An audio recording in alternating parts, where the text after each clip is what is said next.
할렐루야, 주의 이름으로 여러분들 환영합니다. 우리 앞뒤자로 인사할까요? 반갑습니다. 예, 우리 장군선이 미국 잘 다녀오셨네요.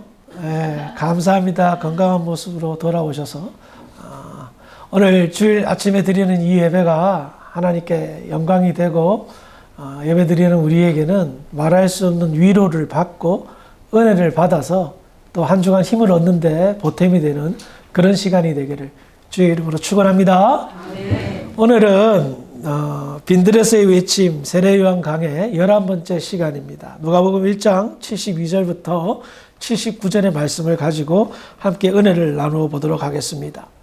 제가 계속해서 사가랴, 즉 세례요한의 아버지의 예언에 관해서 이야기를 하고 있습니다. 그것이 오늘 세 번째로 마지막 시간인데요. 이 예언이 주는 중요성은 말로 다 표현할 수 없을 정도로 중요하고 성경의 가장 핵심 메시지를 요약해서 풀어놓은 것과 마찬가지이기 때문에 제가 좀 시간을 많이 끌면서 세밀하게 강해를 준비하고 있습니다. 지난 시간에 우리는 속량의 의미를 함께 나누었습니다. 대가를 지불하여 하나님의 구원 역사가 일어난다는 거죠. 그런데 이 대가를 지불하는 것은 구원의 뿔, 즉 하나님의 강력한 힘으로 정말 온 힘을 다 쏟아부어서 이렇게 구원의 역사를 이루는데 그 역사를 어느 날 뜬금없이 툭 하고 한 것이 아니라 먼저는 다윗과의 약속을 통해서 하나님의 나라가 영원할 것이라는 것을 이스라엘 민족이 가장 존경하고 가장 사랑하는 다윗과 언약을 맺음으로부터 시작되었고 그 약속이 성취되기를 지금도 여전히 이스라엘 백성들은 기다리고 있음을 함께 나누었습니다. 그리고 오늘 본문은 다음과 같이 이야기를 합니다. 사가랴는 어떤 예언을 했을까요? 누가복음 1장 72절 73절을 볼까요? 시작.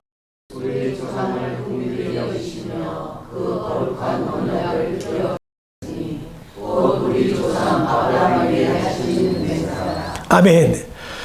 지난 시간에 다윗의 언약에 관해서 얘기를 했잖아요. 거기에다가 한 걸음 더 나아가서 이번 시간에는 사가랴가 아브라함의 언약에 관해서 이야기를 합니다. 아브라함이 누구입니까? 이스라엘의 시조입니다. 대한민국의 시조는 누구죠? 단군이죠. 단군인데 우리는 시조에 관해서 잘 몰라요. 그런데 아브라함은 누구인가를 우리는 성경을 통해서 너무나 잘 알고 있습니다. 그런데 이스라엘을 시작한 시조 아브라함이 이스라엘을 시작할 때에 하나님은 언약을 맺었다 말입니다. 이것은 무엇을 의미합니까? 무엇을 강조합니까? 이스라엘의 시작이 언약으로부터 시작했다는 것을 말하고 이스라엘의 시작 자체가 하나님과 언약 관계를 맺으면서 시작했다는 거예요.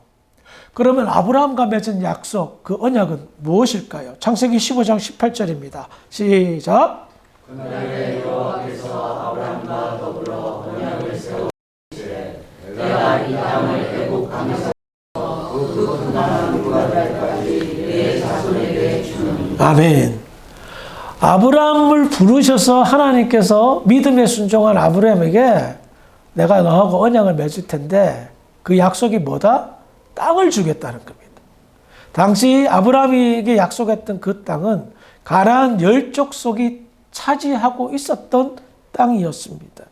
당시 아브라함은 갈대아 우르에서 하란에서 가나안으로 온 이주민에 불과했습니다. 나그네에 불과했습니다. 마치 우리에게 하나님이 아르헨티나 다 줄 테니까 여기서 살아라. 이 땅을 다 차지하게 해줄게. 이 아르헨티나 사람 다 몰아내고 이거하고 똑같은 약속인 겁니다. 밤하늘의 별처럼 바닷가의 모래처럼 네 후손들을 많이 주고 이 땅을 차지하게 하겠다. 이 땅 주겠다. 약속한 거예요. 그리고 이 아브라함 언약이 발전하여 다윗의 언약으로 가죠. 땅을 주겠다 해서 그 나라를 영원히 지속시켜 주겠다라는 약속으로 간 겁니다. 우리는 여기에서 사가랴 예언에서 주목해야 될 것이 하나 있어요. 하나님이 언약을 맺으셨단 말입니다. 그 언약의 근거가 뭘까? 누가복음 1장 72절입니다. 시작. 우리 조상을 긍휼히 여기시며 그 거룩한 언약을 기억하셨으니 언약 자체가 사실은 뭐 여러 가지 언약이 있어요. 아담과 하와에게 있었던 여자의 후손에 대한 언약, 노아하고 맺었던 무지개 언약, 모세하고 맺었던 언약, 아브라함, 다윗, 이와 같은 언약이 계속 발전하고 나중에 예레미야 가서는 새 언약이 이루어지거든요. 그런데 이 언약들의 공통점이 뭐냐면 구원과 관련되어져 있어요. 구원과 관련되어져 있는데 이와 같은 언약의 동력, 구원의 동력이 어디에서 비롯되었는가를 이야기하고 있습니다. 우리 조상을 긍휼히 여기시며 라고 말하는 거예요. 그러니까 이게 뭐예요? 하나님의 구원의 역사, 언약의 맺음은 모두 다 하나님의 긍휼하심이 동력이 되어 움직였다라는 겁니다. 왜 하나님은 이렇게 쉽게 말하면 우리를 불쌍히 여기셨을까요? 자비를 베풀지 않으면 도저히 안 될 만큼 하나님의 마음이 짠하신 거예요. 긍휼을 베풀지 않으면 너무너무 마음이 아프신 거예요. 왜 그랬을까요? 하나님이 기억합니다. 아담과 하와가 타락하기 전 인간은 완전한 존재였습니다. 하나님의 영광을 나타냈고요. 하나님과 동행했고요. 영원한 기쁨과 즐거움으로 영원히 사는 불멸의 존재였습니다. 그 인간이 타락했습니다. 하나님을 떠났습니다.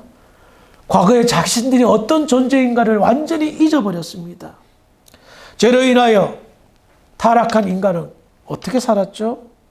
하나님과 누렸던 영원한 안식을 상실했습니다. 열심히 일해야 됩니다. 이 배고픔의 문제, 식량의 문제는 인간 세상에서 가장 큰 어려움이었습니다. 일하지 않으면, 죽도록 수고하지 않으면 먹을 수가 없었습니다. 그런데 우리가 지난 시간에도 나누었지만 노아 시대의 특징이 무엇입니까? 빼앗고 갈취하고 죽이는 폭력의 역사, 남의 것을 빼앗는 거예요. 먹고 살기 위해서. 주먹과 칼과 활이 세상을 지배했습니다. 분위기가 어떻게 되었습니까? 인간 사회가? 에덴 동산에서는 평화, 안식, 즐거움, 감사, 그게 인간 사회의 암비엔테 분위기였습니다. 그런데 타락 후 인간 사회의 분위기, 안식이 없어졌습니다. 편안한 마음이 사라졌습니다. 먹을 것을 만들기 위해서 땀 흘려 일해야 됐고 먹을 것을 지키기 위해서 목숨을 걸었습니다. 인간 사회의 분위기는 두려움, 공포 그 자체가 된 겁니다. 사람이 사람을 두려워한다, 무서워한다. 하나님의 계산은 없었어요. 하나님이 인간을 창조했죠. 남자를 창조하고 여자를 창조했습니다. 남자가 여자를 보면서 뭐라고 그랬습니까? 내 뼈 중에 뼈요, 살 중에 살이다. 너무 사랑스러운 거예요. 그래서 자기 몸으로 여긴 겁니다. 똑같은 나라고 생각했던 거예요. 근데 그 인간관계가 다 무너졌습니다. 하나님께서 노아 시대에 어땠습니까?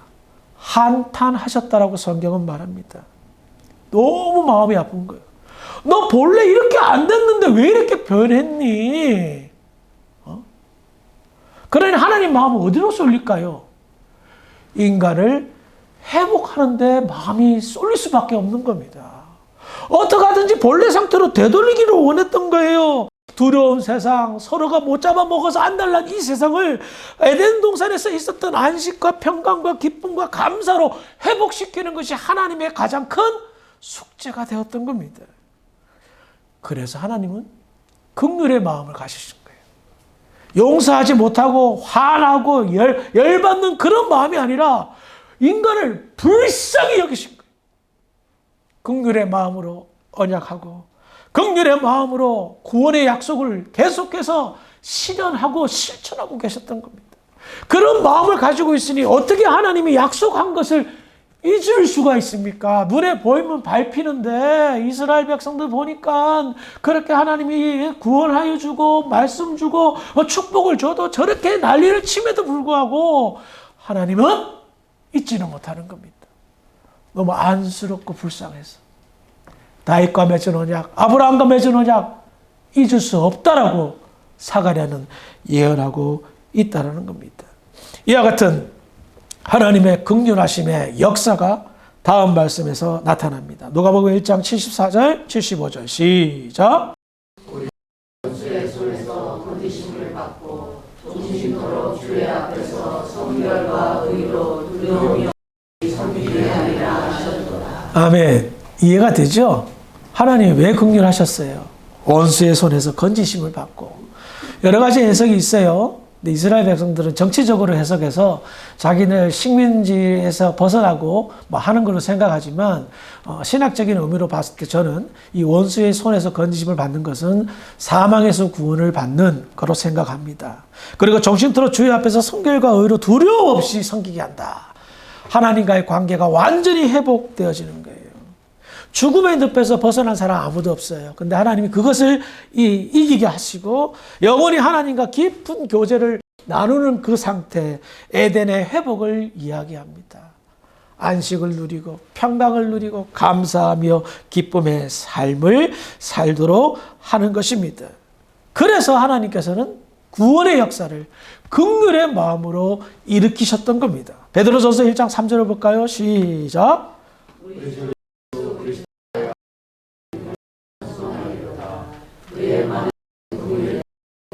그리스도를 죽은 자 가운데서 부활하심으로 말미암아 우리를 거듭나게 하사 산 소망이 있게 하시며. 아멘. 여러분들 될 수 있으면 베드로전서 1장 3절은 그냥 외우고 다니시고 가슴판에 새겨도 됩니다. 완전한 하나님의 축복을 설명하고 있습니다. 긍휼을 설명하고 있습니다. 베드로는 깨달았습니다. 하나님의 긍휼하심이 우리를 불쌍히 여기시는 그 마음이 어떤 일을 일으켰는지, 하나님의 아들을 십자가에 못 박아 돌아가시게 하시고 3일 만에 부활시켰다는 겁니다. 그 사실을 깨달으니 그가 뭐라고 얘기합니까? 찬송하리로다. 찬송하리로다. 어떻게 내가 이런 은혜를 입었는데, 이런 긍휼하심을 체험했는데 하나님을 찬송하지 않을 수가 있겠습니까?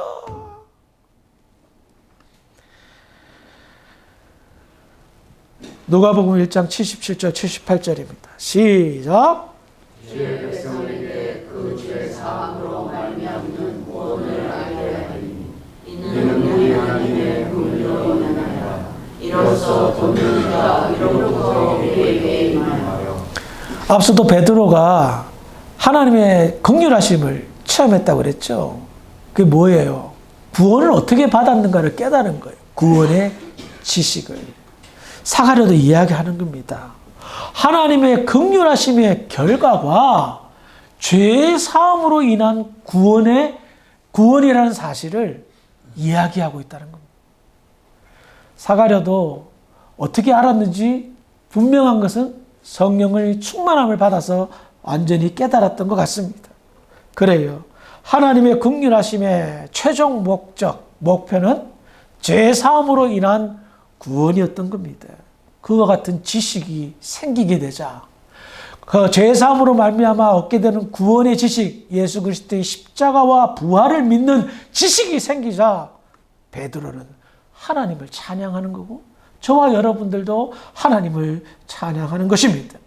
자, 이와 같은 구원의 역사, 죄 사함의 구원의 역사를 일으키기 위해서 하나님께서 다음과 같은 사람을 세우셨습니다. 누가복음 1장 76절 시작.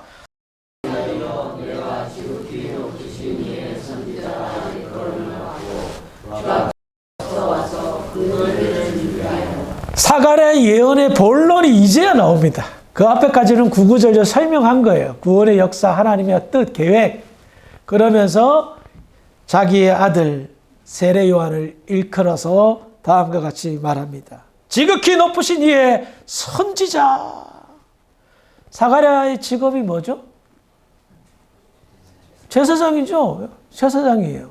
제사장의 아들은 뭐가 되죠? 제사장이 되는 거예요. 특별히 사가랴 집안은 대단한 집안입니다.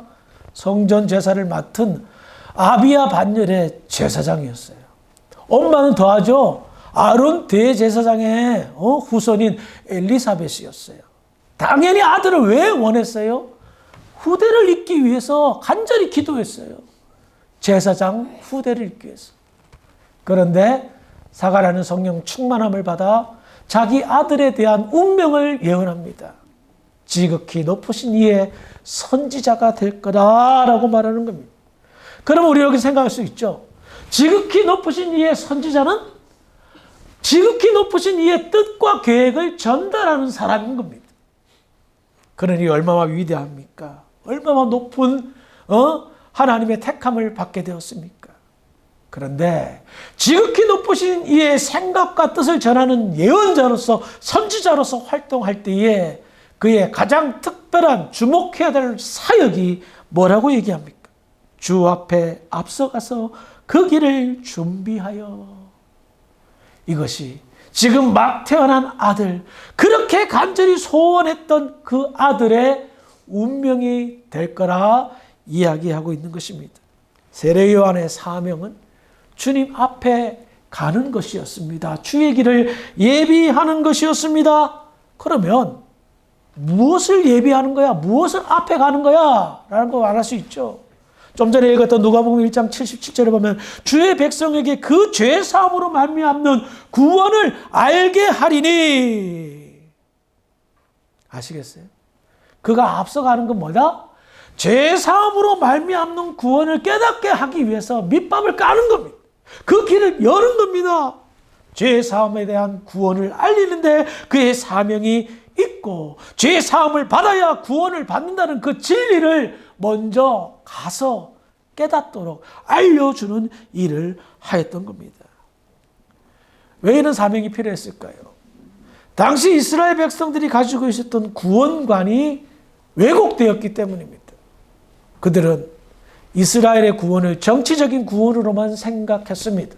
지금 당장 로마의 속국에서 벗어나는 것, 다윗과 같은 위대한 왕이 우리의 왕으로 다시 와서 태평성대를 이루는 것, 강한 나라를 만드는 것, 이와 같은 정치적인 생각만 가지고 있었습니다. 그 왜곡을 고쳐주기 위하여 죄 사함으로 말미암은 구원을 알게 하기 위함이었던 겁니다. 당시 사람들의 상태가 어떤 상태였기에 이 세례 요한이 예수님의 길을 예비하기 위하여 먼저 갈 수밖에 없었을까요? 누가복음 1장 79절입니다. 시작. 어둠과 죽음의 그네 앉은 자에게 비추고 우리 발을 평강의 길로 인도하시리로다. 그래요. 당시 사람들의 상태는 어둠과 죽음의 그늘에 앉아있는 상태였습니다. 정말 그들은 정말 절망 그 자체였던 겁니다. 어둠 속에서 뭘 할 수 있습니까? 죽음의 그늘 앞에서 뭘 할 수 있습니까? 절망밖에 없죠. 문제는 몰라요. 자기의 상태가 지금 이렇다는 것을, 나는 어둠 속에 있고 죽음의 그늘 속에 있는 걸, 그 상태를 몰라요. 천년만년 사는 것처럼 살아요. 그래서 그 상태를 알려야 하게 되기 때문에 세례 요한이 나섰고, 성경은 다음과 같이 그에 관하여, 예수님에 관하여 이렇게 설명합니다. 이사야서 9장 2절입니다. 시작. 흑암에 행하던 백성이 빛을 보고 사망의 그늘진 땅에 거주하던 자에게 빛이 비치도다. 이사야 선지자는 예수님을 큰 빛으로 표현했습니다. 왜? 흑암, 깜깜한 어둠 속에 있기 때문에. 그들은 사망의 그늘진 땅에 있기 때문에. 그래서 큰 빛이 비춰져야 자기를 발견하고 깨닫고 죄의 용서를 받아야 내가 구원받는구나 라는 사실을 깨닫게 되는 겁니다. 예수님도 이렇게 당신을 직접 표현하셨습니다. 요한복음 8장 12절입니다. 시작. 나는 세상의 빛이니 나를 얻는 자는 어둠에 다니지 아니하고 생명의 빛을 얻으리라. 아멘. 예수님도 세상의 빛이라 당신을 소개했습니다. 세상의 상태가 어떻죠? 어둠이었기 때문입니다. 요즘 우리가 사는 세상에서의 어둠을 상상하지 마세요. 아무도 살지 않는 산속에 그 밤을 생각해 보세요. 별빛이나 달빛 아니면 아무것도 볼 수 없는 깜깜한 칠흑 같은 밤인 거예요. 그런 세상에 살고 있을 때에 주님이 세상의 빛으로 이 땅에 오셨다라고 말씀합니다. 사가랴는 1장 78절에 주님을 돋는 해라고 표현합니다. 어둠과 사망의 그늘 상태에서 아무것도 볼 수 없었습니다. 큰 빛이, 세상의 빛이 돋는 해가 비춰져야 상태를 발견하고 갈급한 마음으로 주님 앞으로 나아가는 겁니다. 이 빛을 사가랴가 본 겁니다. 얼마나 영광스러웠겠습니까? 성령 충만함을 받은 사가랴는 그동안 침침했고 어두웠던 영적인 눈이 크게 밝아지며 하나님의 그 놀라운 구원의 계획을 선포하며 기뻐하고 있다는 겁니다. 영이 맑아지면 보이는 게 있습니다. 첫 번째는 하나님이 하시는 일들이 보입니다. 그리고 사탄의 역사도 보입니다. 더 나아가 영이 맑아지면 하나님의 구원의 역사를 보게 됩니다. 복음의 역사를 보게 됩니다. 예수 그리스도의 사랑과 은혜를 체험하게 됩니다. 세상에 허덕거리며 살다가 세상만 보던 그 눈이 영의 눈이 떠져 하나님의 기이한 영적인 일들을 감지하고 보게 됩니다. 그런 영의 눈에 떠짐, 성령 충만함으로 말미암아 생기는데요. 그런 경험이 있다면 얼마나 큰 축복인 줄 믿으시기 바랍니다. 왜? 침침하고 어두웠던 내 눈이 광명이신 빛으로 오신 예수님에 의해서 밝아졌기 때문이라는 거예요. 그 일이 이제 세례 요한을 시작으로 말미암아 곧 이루어질 것이라 말하고 있다라는 겁니다. 앞서도 말씀드렸지만 세상에 많은 사람들은 자기가 지금 사망의 그늘에 있는지 몰라요. 어둠 속에서 헤매고 있는지 몰라요. 말해줘도 안 믿고 못 믿어요. 자신의 상태가 정말 긴급한 상태고 빨리 치료받아야 될 상태인데도 불구하고 병원에 안 간다고 버텨요. 교회에 안 간다고 버텨요. 왜 그래요? 너무 익숙해졌어요. 어두운 상태 그대로가 익숙하고요. 죽음의 그늘 속에 살아가고 있는 상태가 그대로 익숙한 거예요. 빛으로 사는 사람들의 영향을 별로 받지도 못해요. 그러니 안 보이죠. 못 느끼죠. 어떻게 해요? 그러다가 끝나는 것이라는 겁니다. 그럼에도 불구하고 이런 생각을 가져봤습니다. 저를 개인적으로 생각해 보니까 저도 과거에 그런 적이 있었던 거예요. 어두웠던 적, 사망의 그늘에서 살았던 적. 그때 제 마음을 생각해 보니까요. 되게 굳었어요. 딱딱했어요. 무슨 말을 해도 안 들었어요. 왜 그랬을까 생각해 봤어요. 세상이 좋더라고요. 세상이 좋더라고요. 그런데 세상으로부터 쓴맛을 보고 큰 빛을 경험해 보니 내가 얼마나 어리석은 삶을 살았는가를 깨닫게 되었습니다. 저만 그랬겠어요? 아마 여기 계신 여러분 대부분 찔러도 피도 안 나왔을걸요? 교회 가자, 기도한다. 뭔 소리야? 니나 잘 믿어하면서 말이에요. 근데 지금 어떻게 됐어요? 하나님의 긍휼하심으로 한 번 더 할게요. 하나님의 긍휼하심으로 그래요. 이 자리에 앉을 수가 있는 거예요. 여전히 왔다리 갔다리 하시는 분도 있을 거예요. 영의 눈이 떠졌다가 반쯤 감겼다가 하시는 분도 있을 거예요. 그런데 하나님의 긍휼하심이 아니면 여러분들 이 자리에 앉아 있을 수가 없어요. 골백 번 생각해도 그럴 수가 없어요. 지금 여러분 만약에 그랬다면 아마 지금 날씨도 좋은데 골프장에 있든가 아니면 야외에 가서 고기나 구워 먹고 있지. 여기 왜 와요 답답하게. 하나님의 긍휼하심 때문이라는 겁니다. 그리고 누군가의 빈들에서의 외침이 한 번, 두 번, 여러 번 여러분들 심령 속에 울렸기 때문입니다. 그 외침의 소리에 처음에는 무반응하다가 점차 그 외침의 소리에 내가 반응하여 나의 발걸음이 주를 찬양하고 예배하는 자리로 인도케 하였던 겁니다.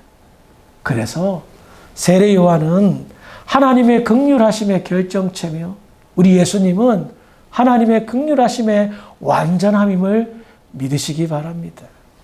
오늘도 하나님의 긍휼하심은 완전히 이 전을 꽉 차고도 남습니다. 그 긍휼하심에 우리가 은혜를 받고 힘을 얻고 이 답답한 세상, 꽉 막힌 세상에서 하나의 산소와 같은, 호흡할 수 있는 산소통과 같은 그런 멋진 신앙인들이 되기를 주의 이름으로 축원합니다. 기도하시겠습니다. 하나님, 은혜를 감사합니다. 하나님의 그 언약을 함께 나누면서 우리 하나님께서 얼마나 큰 긍휼하심을 베풀었는가를 깨닫게 됩니다. 우리 모두 하나님의 크신 긍휼하심을 입고 이 자리에 나왔습니다. 더 하나님의 긍휼하심을 구하는 저희들 되게 하시고 하나님의 긍휼하심을 받은 이 은혜들을 함께 나누는 세상의 빛의 역할을 감당하며 소금의 역할을 감당하고 이 답답한 세상에 산소를 공급하는 산소통의 역할을 감당하는 그런 복된 성도들 될 수 있도록 축복하여 주시옵소서. 그래 될 줄 믿고 감사하며 예수님의 이름으로 기도합니다. 아멘.